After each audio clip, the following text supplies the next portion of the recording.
What's going on, y'all, tonight? This is the Battle Plastic coming at you.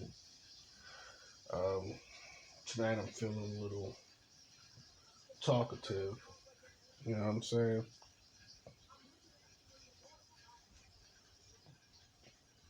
Having a stogie. Got me a little margarita here. Fixing a little dinner. So I thought I'd talk about something that's been bothering me since last week.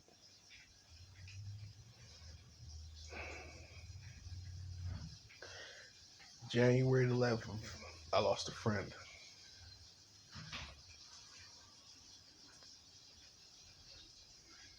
Young girl, 37 years old. I don't know what the cause of death is. I don't know if she had an overdose or, you know, was it foul play. I don't know yet. I was waiting to do this, but I thought I'd do it tonight since I'm feeling a certain type of way.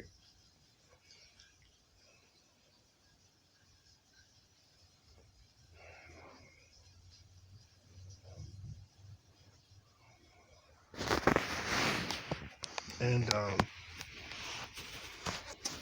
like I said, she was 37 years old. Mother of three. She just had a baby like 2 years ago. And I'm truly hurt. I felt sick to my stomach when I heard that she died.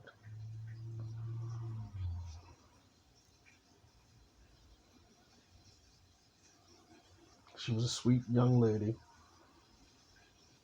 kind of lost in the shuffle, got lost in the shuffle.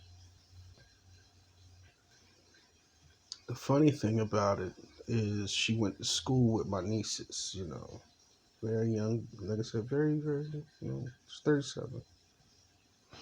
Young lady, she at least had another 50 years in her life, 50 more years left of her life.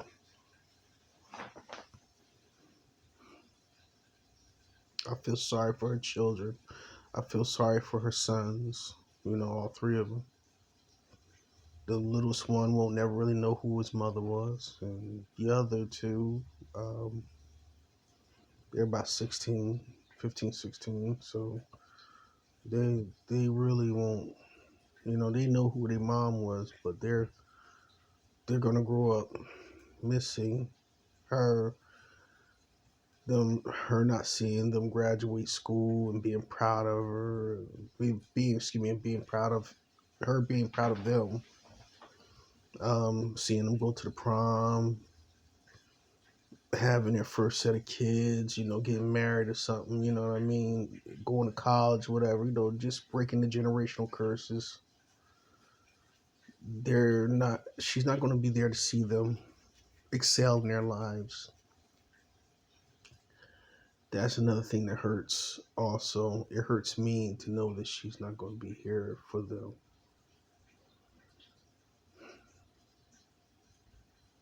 This show's dedicated to her tonight. And I want to talk about the situation with the growing opioid addictions, the new drugs they got out here that these young people are getting caught on to. Because this is not a good thing. God knows it truly is not a good thing. I've been noticing and I've been watching a lot of young black men and women. Not a lot, but a few. I'm not going to lie, the ones I know of. But I've been hearing through the grapevine also.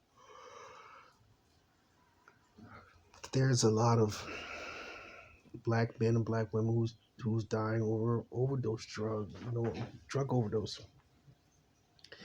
I had another friend of mine, who she was here one night and she got high with her friends, went and had hung out with her girlfriends, and they all was smoking weed or whatever. She came over my house. She went in the bathroom. and she kept saying she couldn't move.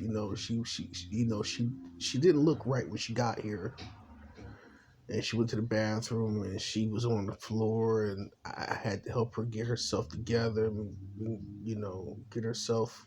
I had to call the ambulance. We got her on a stretcher. They took her to the hospital. I went down there. I sat with her for a few minutes. They wouldn't let me in the back, but I sat there for I didn't go sit for a few minutes. I sat there for about an hour, a little bit over an hour, and they told me they wouldn't let me in there because I'm not family. So I said, listen, just let me know if she's gonna be okay, and I'll step. And it was about 2 hours later. They told me they gave her a little shot of Narcan. They found that she had a little bit of what is that opioid they got out there, that fentanyl. She had a little fentanyl in her system, so somebody laced the marijuana with fentanyl. And her and she said it was four other girls that was over there. One of them got sick, but the other ones went through the same thing. She almost went through the same thing she went through.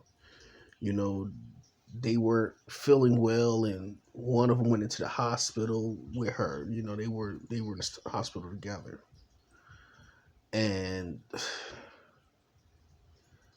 I don't smoke marijuana. I don't smoke any drug. I like my stogies.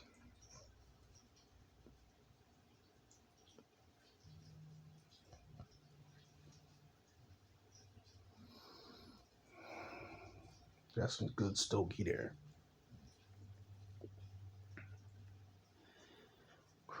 But a lot of people, a lot of young people, a lot of people even my age, um, are getting caught up out there smoking this marijuana, smoking whatever the hell they get a hold to, and they're all dying. They're leaving this plane of existence early in their lives because, as black people, I find it uh, that we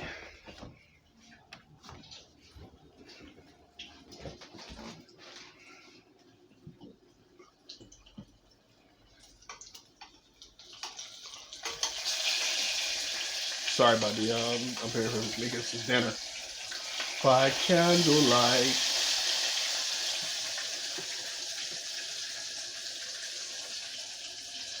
But yeah, I find it to see that as black people, because we get high to run away from our issues or problems or to relieve stresses. You know what I'm saying? So we like to get high to relieve us from the realities of every day.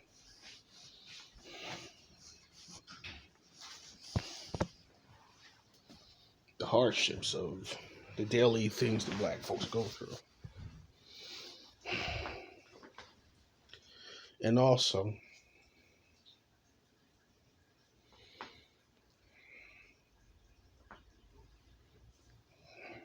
a lot of us get high because we see that rappers, people of the entertainment, industry, the people that we look up to, are the ones out there getting high,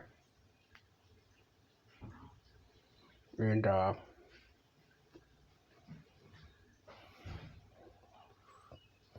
they drink a certain type of liquor. They smoke a certain type of drug,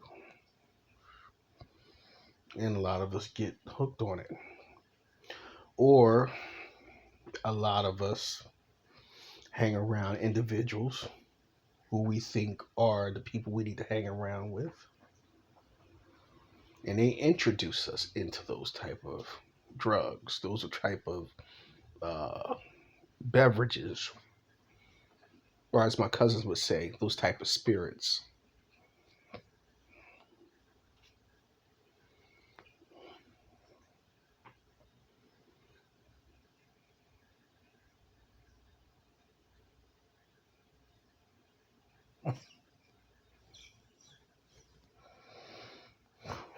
Let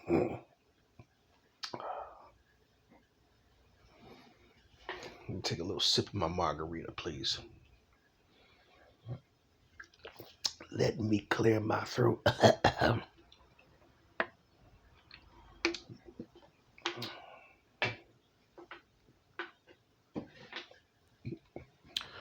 And we find ourselves getting lost in the sauce. We get lost in the shuffle because we're trying to be like these individuals. We're trying to be cool and being accepted by our peers because those are the type of individuals we hang around. When I was younger, I hung around people who were doing what I was doing, and that's just a normal fact. If you are a person who likes to smoke weed, you're gonna hang around people who like to smoke weed. If you like basketball, you're gonna hang around people who like basketball. If you like playing music and you know how to play a certain instrument, you're gonna hang around people who play instruments. You know what I mean? You're gonna be around people who do bands and stuff like that. Or you're gonna be around artists because you're an artist. Usually that's how things go. And for this young woman, it cost her life, and it cost her life way too soon, if I may say that. But God knows what He's doing, because that young woman's heart was a good heart, but she was tormented. And people who have tormented like a tormented soul, sometimes it's best that God comes in and intervenes. And like everybody once said, my mom used to say this, my father used to say this: when it's our time, only God knows when it's our time. No one knows. No one knows. He knows when you are created, when you were going to be created, and He knows when your time has expired.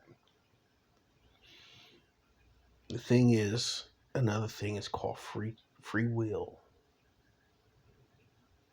And that kind of helps us along the way because we do what we want to do. But like I said, he knows when it's time because he set that point for us. It's always an option, but the point is always set.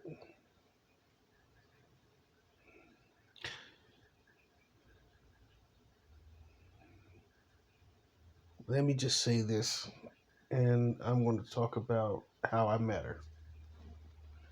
I met this young lady.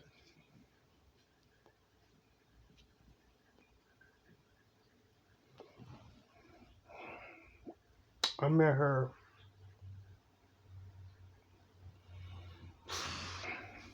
about 12 years ago.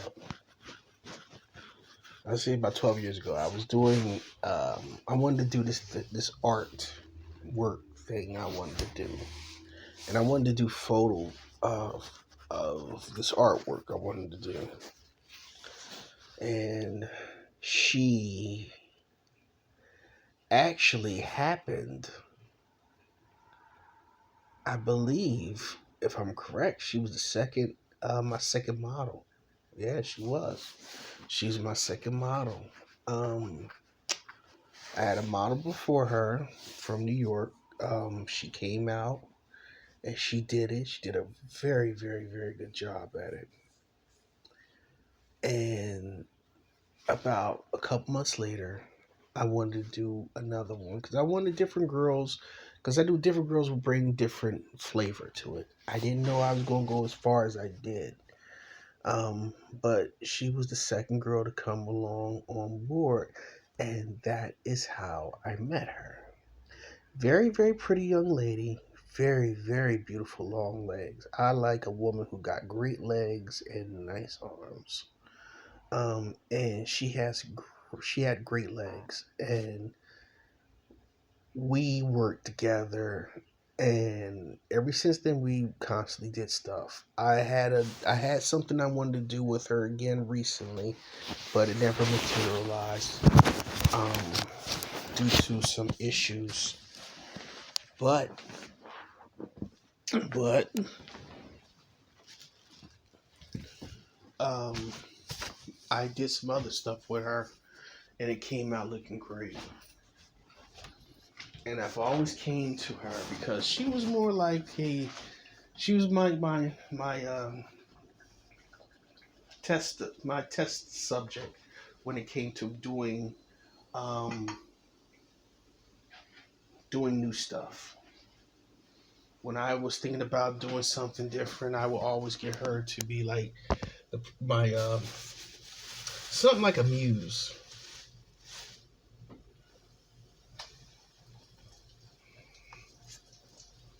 She was my muse in a way because I would come and talk to her, and she would say, "Okay," she would do it. I'll pay for doing it, but she would do it, and I pay her. We did some cool stuff together. We did something that I wanted to try on my own, and she actually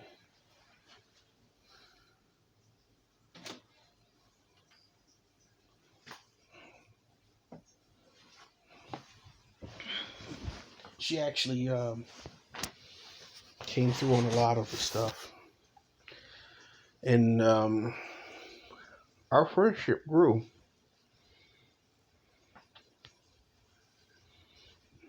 I always thought that she had like when a person likes you, you can tell. And I think that she always had she liked me, and I think she picked up that I liked her, and nothing really never came out of it. I wish it would have, but sometimes some things are better left undone and unsaid.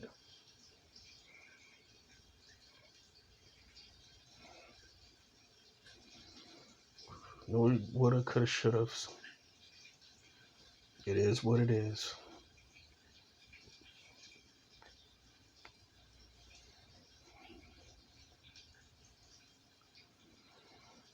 I watched as the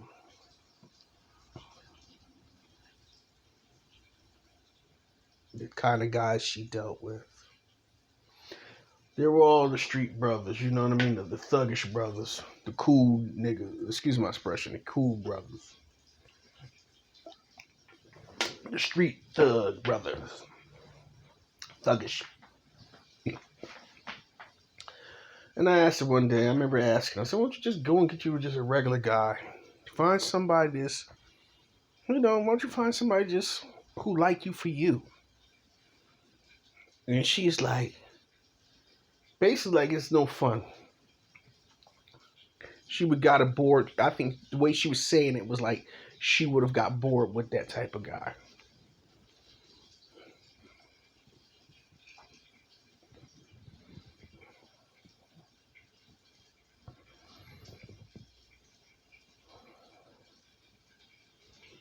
Sometimes it's best to sometimes be with the boring person, because if that person can give you something that can better your life, you're winning. You're ahead of the game. Because we live in the society that we live in, and a lot of these younger people today, even some older people my age, we some people, just saying, just in general, think that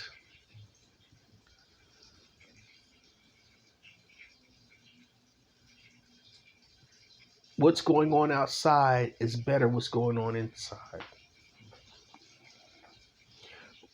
The best stuff that's happening is happening outside, but the people on the inside are boring. A lot of times the people on the inside are the people who are making the way for the people on the outside. That's where I see it. I hope you understand. what I'm saying, because what I'm saying is this.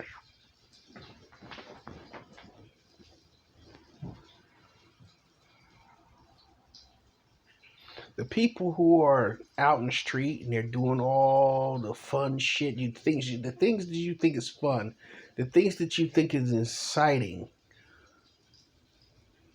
that has a shelf life compared to the people on the inside, where their shelf life is a lot longer because there's nothing there to there's nothing there to threaten it. There's nothing there to stop it from being as big as it can be.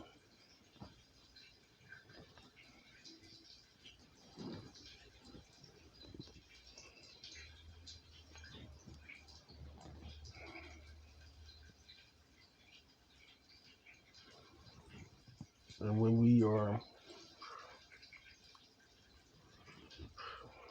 we're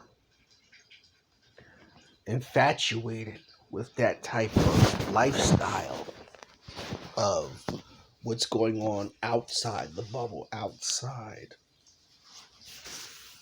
we lose ourselves. Some of us do. Some of us are strong enough to keep it moving. Others get lost in the shuffle. And she got lost in the shuffle.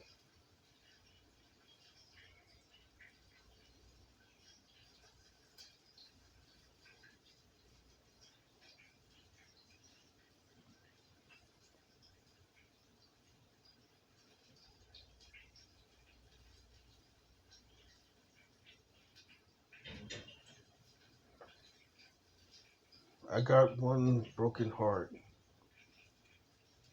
last year when my friend died of an asthma attack. She was only 53.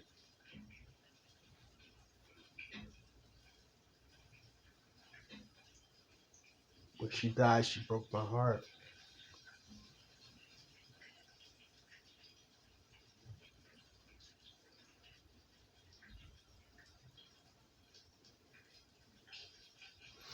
And now, just damn near 10 months later, I ain't gonna say 10 months later, about 8 months, 9 months later, my heart's broken again because a friend of mine's dead again. I'm tired of losing. These are the reasons why I don't do drugs.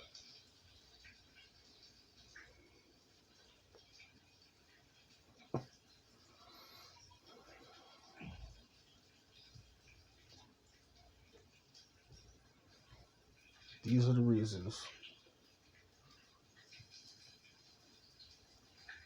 that I look down on drugs. Because drugs is it's not a cool thing. I've seen my family, my cousins, my brother go through the crack epidemic,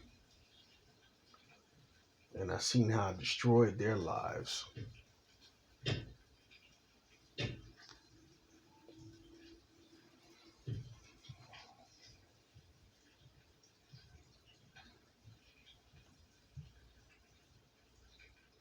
I've seen how it done things to people. Couple girls that I went to school with selling their bodies for drugs just to get a hit.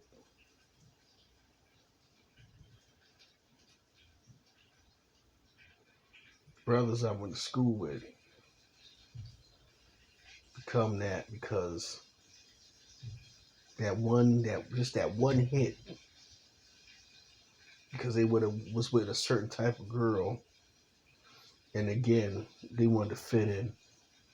They didn't want to let her see them be lame, so they would hit it so they could hit that. You understand what I'm saying?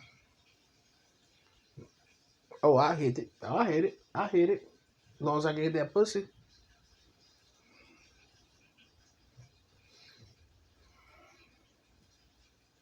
Those brothers hit that pipe, hit that pussy, and go back to hitting that pipe again because, as a friend of mine once told me, it's they chase that same feeling. They want that feeling again and again and again. So they'll chase that high, that feeling, that high they get. They chase that.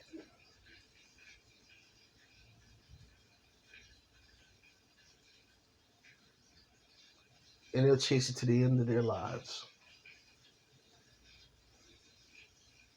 I have a friend of mine who I used to be romantically involved with.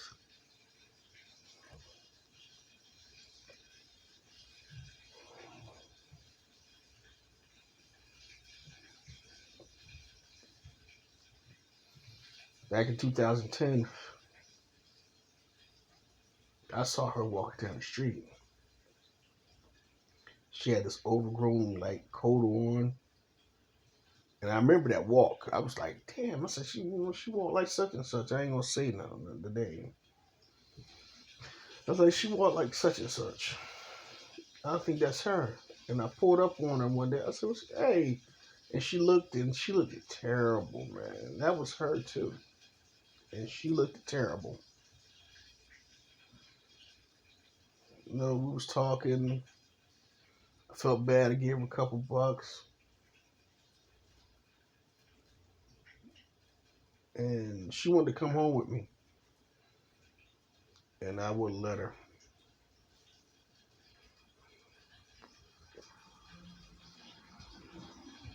Now, it's been a couple nights that she have come over and sat and talked with me, or she stayed a night because it was cold outside. Now she would sleep on the couch, and I would sleep in my room. You know what I mean? Now I sleep with the room with the door open now, keep one eye open. But I asked her one day what brought her to that place.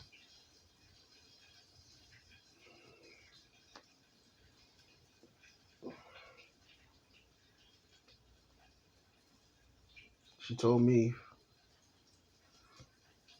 like she said, about 3 years after me and her stopped talking, she started talking to this dude who's a drug dealer. Because that was the type of guy she dealt with. And she said she hit the pipe because he was hitting the pipe.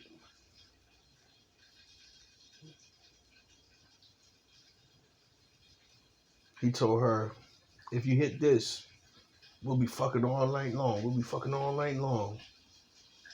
So she went and she told me she hit the pipe. It's all skied up. She said they fucked all night long. She said, honestly, this is what she told me. She said they had sex all night long till like the sun came up. And all they was doing was smoking his coke. Because he had like a little bag for himself. And he had a bag of dip for whoever, he was out there serving. Number one rule when you get high, they said don't get high on your own supply. And this fool was doing that.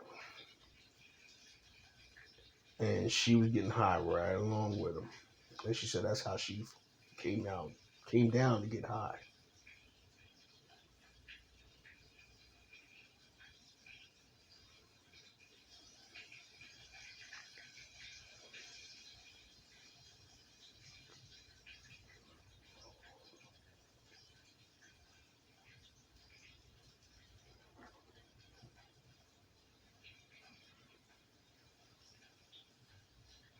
Again,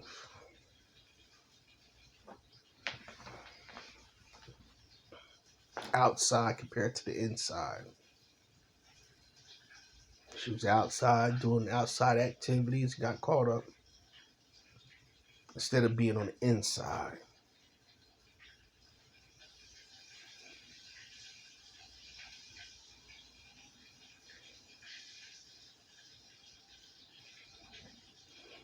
But my whole thing is this, and I'm going to sign off after this. No matter what we may go through, people, this is why we need friends. This is why we need somebody, a support group, to help us. Because sometimes we need just to talk. I've asked her questions and she never would answer. But maybe she needed her best friend. I'm not going to say her name. I know who her best friend was. Sometimes you need to sit down, and I'm going to talk to people too about this, because sometimes we all need someone to talk to. And when you have friends or so-called friends who tell you they don't want to hear you complaining, they don't want to hear you talking about your issues, you complain too much, this, that, the other. Some people don't hold it in very well like others do.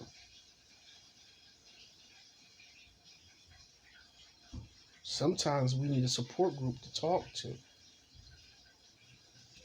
And if we don't have a support group to talk to, guess what? We get lost in the shuffle when we really need those individuals just to have a lending ear to talk to.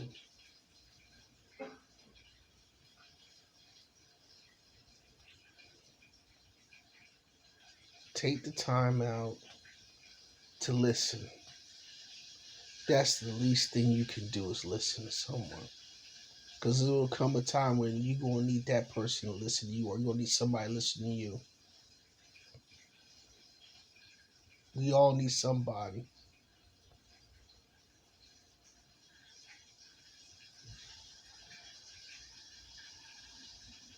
And this, y'all, and other people always need someone. So, like I said, it is what it is. So I'm going to sign off tonight, and I'm going to say R.I.P. to my friend, to both of my friends. And if anybody out there lost a loved one over a drug overdose or something, physical violence, whatever, my condolences.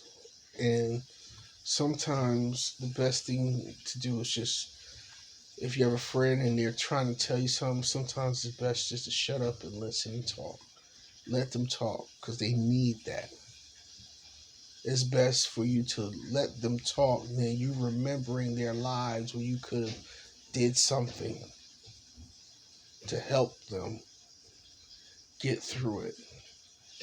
Sometimes an ear or a gentle word from a friend, or a hug, something that they may need, something is worth it. Trust me. It'll keep them alive another day or two, or whatever, or you just might reach them, you know. All right, y'all. This is the Battle Blast. Let me get back to cooking. I'm starving like Marvin. All right, y'all. This is Battle Blaster. I'm gonna say peace.